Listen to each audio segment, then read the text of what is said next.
আজকে মাননীয় মন্ত্রী শ্রী কৃষ্ণেন্দু পাল মহাশয়কে সঙ্গে নিয়ে এবং আমাদের NHDCL কর্তৃপক্ষ, আমাদের কাছাড়ের পুলিশ সুপার সবাইকে নিয়ে আমরা এই গেমন সেতু যে কাজ চলছিল সেটা পরিদর্শন করলাম।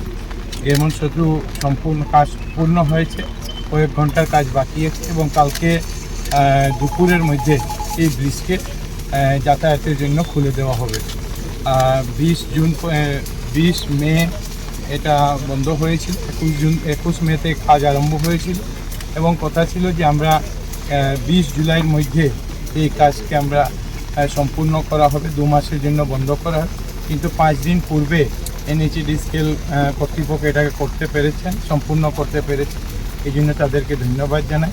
এবং সঙ্গে সঙ্গে এখানে আসার আগে মাননীয় মন্ত্রী কৃষ্ণেন্দু পাল মহাশয়কে সঙ্গে নিয়ে আমরা কাছাড়ের জেলা আয়ুক্ত, পুলিশ সুপার এবং আমাদের ডিটিওর সঙ্গে আমরা বসেছিলাম এবং বসে আমরা সভা করেছি এবং ডিটিওকে নির্দেশ দেওয়া হয়েছে যে এই এলাকায় যেগুলি গাড়ি, ট্রাক, ওভারলোডেড ট্রাক আমরা দেখি অনেক সময় যাতায়াত করে এবং যার জন্য অনেক সময় দুর্ঘটনা হয়।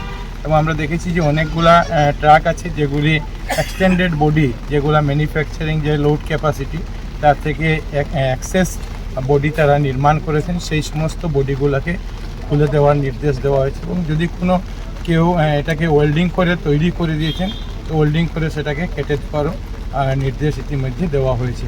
আমরা চাই যে গত 2 মাস বরাক উপত্যকার মানুষ এই গেমন সেতু মেরামতের সময় অনেক কষ্ট পেয়েছেন। মাননীয় মুখ্যমন্ত্রী মহাশয় বারবার এটা তদারকি করেছেন। গতকালকে পরশুদিন আমাদের আসামের মুখ্য সচিব মহাশয় উনি এসেছিলেন। প্রশাসন এবং সরকারের তরফ থেকে বারবার এটা যোগাযোগ করা হয়েছিল যাতে আমরা খুব তাড়াতাড়ি এটাকে সম্পূর্ণ করতে পারি এবং সম্পূর্ণ করার জন্য মাননীয় মুখ্যমন্ত্রী মহাশয়ের এই যেভাবে বারবার উনি তদারকি করেছেন ওনাকেও আমি ধন্যবাদ জানাচ্ছি।